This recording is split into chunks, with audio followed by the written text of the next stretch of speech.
Well, hello, everybody, and welcome to the Art Money Success Podcast. My name is Maria Brophy, and today we're going to talk about something that I know all of you artists out there can totally relate to, and that is of a client wanting to talk you down in price, aka lowball you, undervalue you, ask you to do something for cheaper than you quoted. And the reason I decided to do this topic today is because I got an email from an artist who wrote, every time I'm asked to give a price quote, my buyers try to talk me down in price. And then she went on to explain that she is starting to feel bitter towards her buyers and so angry that they do not appreciate her value. Been there, done that, and I'm sure a lot of you have too. And I just want you to know I have a remedy to this very common problem. And if you listen to what it is and you put it into motion, you will have this problem solved for the rest of your life as a working artist.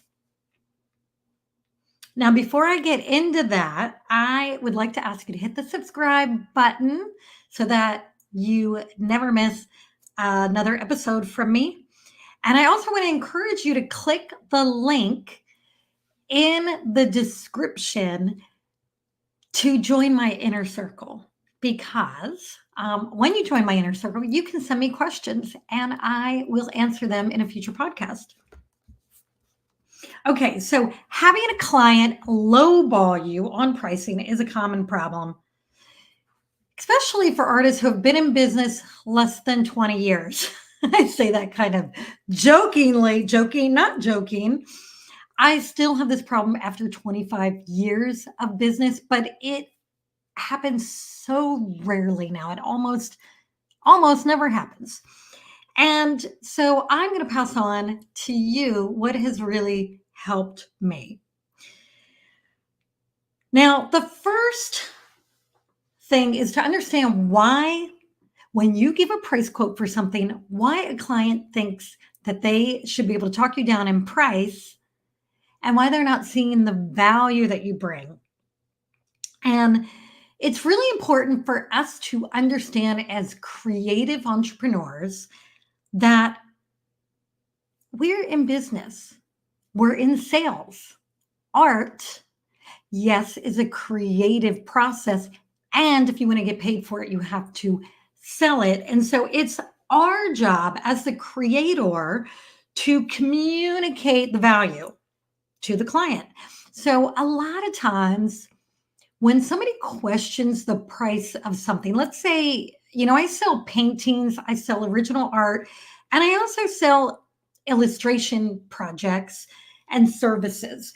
And so sometimes I'll give a price and then somebody will say, oh gosh, that's like double what I thought it was going to be, or that's a lot more than I'm willing to pay. And this is where you have to work really hard to pull your emotion out of it and tell yourself that it's up to you to communicate the value to the client and to explain to them why it's valued the way it is. Now, let me step back for a moment. I don't want you to over explain. That's a mistake a lot of people make. It's more like letting them know the value, okay? Like the value of the materials you use, the amount of detail you're going to put into it. And sometimes the client just doesn't know. They just don't know. And so rather than get upset with them, blame them, name call them behind their back, instead just think to yourself, okay, they just don't understand because maybe they haven't done this before, or they're not familiar with me and my work. So I'm going to just speak to them in a way that helps them to understand the value. Okay. Now, the second reason that a client might think it's negotiable to talk you down on price, and this is really important, and I want you to really hear this. The second reason is because you might not sound confident in your own pricing. This happens all the time. Artists are not real sure of their pricing, and that comes through in your tone, in your energy, in your confidence level. And if you're not feeling confident in your own pricing, why would your client feel confident in it? So, what's the solution to this? Well, first of all, if you see yourself in this, if you are thinking to yourself right now, yeah, I do that. I'm not always real confident in my pricing. I guess that's coming through to the client. This is an easy fix. Practice feeling confident giving a price quote. So, how do you do that? Okay, couple things. One, have a standardized pricing. Standardize your pricing as best as you can. Now, I understand with art, it's hard to do sometimes, but really put an effort into standardizing your pricing where it's priced either by size or by number of elements or, however else you want to, whatever else you want to use as a metric to standardize it. The other way you can prepare yourself to feel confident is to allow your words to flow as if you have quoted this 1,000 times before. Let your body language show that you are confident. Even if you're on the phone and they can't see your body language, it still comes through in your voice. So get your body in a position where you feel really confident. You stand tall, your arms are back, your head is high. And this really makes a difference because it makes you feel more confident, and then the words coming out of your mouth sound more confident. Your body language transmits to your brain, and it makes you feel the way you are holding your body. Another way you can prepare is just to practice, like know before you have a conversation with someone what your price range is, what the different aspects of the project is that can the different pricing. Just prepare and practice.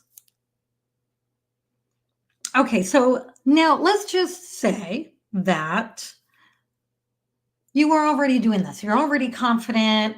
You've already been selling your art for years. You know its value, and you're very good at communicating that to the client.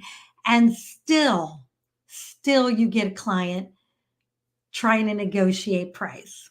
Well, in my next podcast episode, which follows this one directly, I want you to listen in because I will give you, I'm going to give you the perfect solution to that. Perfect solution to someone who knows your value, you are confident, they know you can do it, and yet they still want you to drop your price. So that's in my next episode. Hit subscribe so you don't miss an episode. And I want to encourage you to sign up for my Inner Circle newsletter. You can find that either in the show notes or go to mariabrophy.com and you can sign up there. And one last thing, if you have a copy of my book, Art, Money, Success, there is a chapter that talks about this in there. And if you don't have a copy of it, go to Amazon and look for Art, Money, Success. I hope this was helpful to someone today. Let me know, leave a comment. And thank you so much for listening because this is fun for me. And if you weren't here, I would be talking to myself, which is no fun. So always show up and let me know what you think in the comments. Thanks. Bye.